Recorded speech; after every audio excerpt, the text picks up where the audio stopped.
before the first cities rose from dust, before kings wore crowns, before maps gave names to oceans and deserts, humanity discovered its greatest power. Not fire, not tools, not weapons. A voice, a language. From simple sounds came meaning. From meaning came identity. And from identity came civilization. But just as time creates, time also erases. And today, scattered across forgotten ruins and buried beneath centuries of silence, are languages that once shaped the destiny of the world. This is their story, a journey beyond the map into the lost languages of humanity. Imagine a world without writing, a world where knowledge traveled only by memory, carried in songs and stories around the fire. It was here, thousands of years ago, that the first languages took breath. They were not just sounds, they were maps of thought, bridges between minds, keys that opened the door to history. Among river valleys and fertile plains, humanity's first great voices rose. In Mesopotamia, more than 5,000 years ago, the Sumerians did something extraordinary. They wrote. On soft clay, with reed and steady hand, they carved symbols called cuneiform, the world's first written script. In these marks lived prayers to gods, trade ledgers, law codes, poems and stories, and among them, the oldest surviving tale humanity has ever recorded, the Epic of Gilgamesh. Yet today, not one person on earth speaks Sumerian as their mother tongue. A language once powerful enough to build the world's first cities now lies silent in museums and dusty tablets. As Sumerian faded, a new voice rose, Akkadian, the language of Babylon, the language of Assyria. Its sounds once filled palaces and temples and echoed across armies and markets.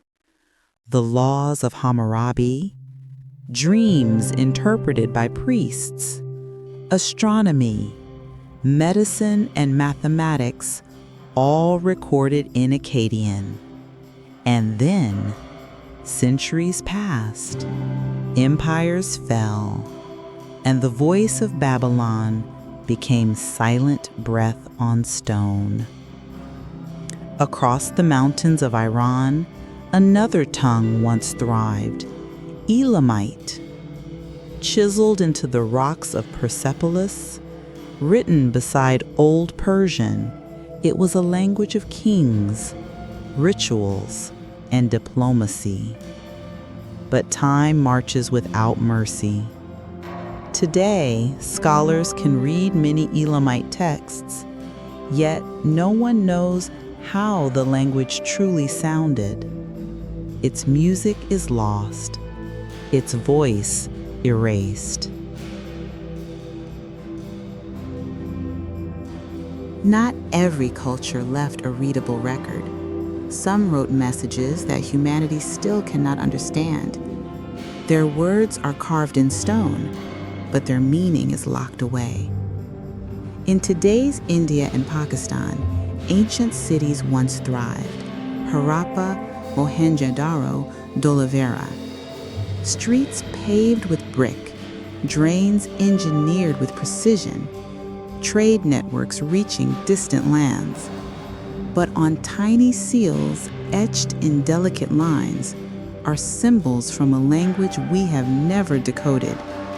No Rosetta Stone, no bilingual script, no key. a great civilization spoke, and the world never heard. Before Greece was Greece, before Athens, before Sparta, a powerful people ruled the island of Crete, the Minoans. They wrote in a script called Linear A, symbols like secrets, frozen in time. We can read their later script, Linear B, but Linear A remains defiant, a locked door in the library of humanity.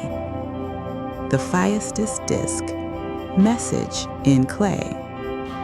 A round clay disc, symbols stamped in spirals, found in a palace centuries old. A prayer, a law, a song, a warning. We may never know. Every symbol is a heartbeat of a civilization that refuses to speak.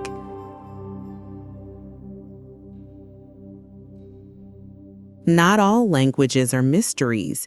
Some we can read, yet still they died. Etruscan, the voice before Rome. Before Latin ruled Europe, the Etruscans ruled Italy. They taught Romans religion, architecture, divination. Roman kings borrowed their symbols, art, and power. But as Rome grew, the Etruscan voice shrank. Their language slipped away, known only in carved tombstones and artifacts. A great culture reduced to fragments. Gothic, the warrior's speech. Across cold forests and iron skies, the Goths moved like shadows of winter. Their language, Gothic, once spoken by conquerors and kings. Then, just as snow melts under sun, the language vanished. Only a few pages remain, a Bible translation, a few inscriptions, a warrior tongue lost to silence.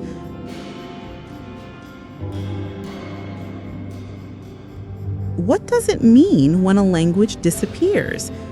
It means a grandmother's stories fade, ancient medicine is forgotten, songs fall quiet, prayers find no tongue, a worldview dissolves, because language is not only sound, it is memory, culture, identity, belief, emotion. A language is a universe.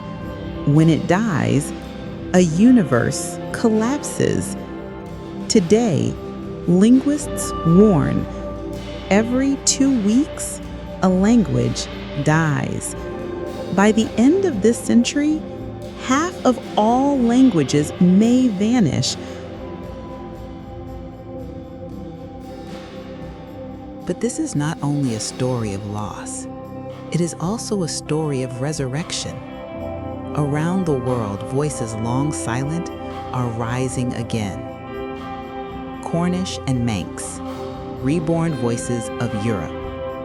Cornish once died. Manx died with its last native speaker in 1974. But communities fought back. They relearned, retaught. Children now speak them again. What was gone returned. Hebrew, from ancient scrolls to modern streets. For centuries, Hebrew lived only in prayer and scripture. But in the 19th century, a nation revived it. Today, millions speak it daily. Proof that a dead language can breathe again. Indigenous revivals. In Hawaii, in New Zealand, in Canada, Australia, the Amazon, Siberia, and Africa. Elders teach young voices ancestral words. Through schools, songs, apps, digital libraries, languages once whispered are now sung again.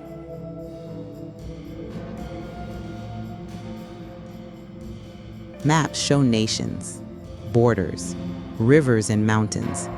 But languages live beyond lines. They live in memory, song, identity, heart. A world where only the strongest languages survive is a world made smaller, less colorful, less human. Our duty is not only to record history, our duty is to hear it, to honor it, to keep it alive. Because every language, spoken or silent, is proof that humans once loved, dreamed, feared, hoped, and believed. And somewhere deep in the echoes of forgotten worlds, the voices of our ancestors still call to us, asking only one thing: do not forget us. Do not forget our words. When a language dies, we lose not just words, but the soul of a people. Look beyond the map and listen closely. The past still speaks, if we choose to hear it. Thanks for watching this video. If you enjoyed it, don't forget to like, share, and subscribe to Aras Connected, where history comes alive. Your support helps us uncover more incredible stories from the past. See you in the next video.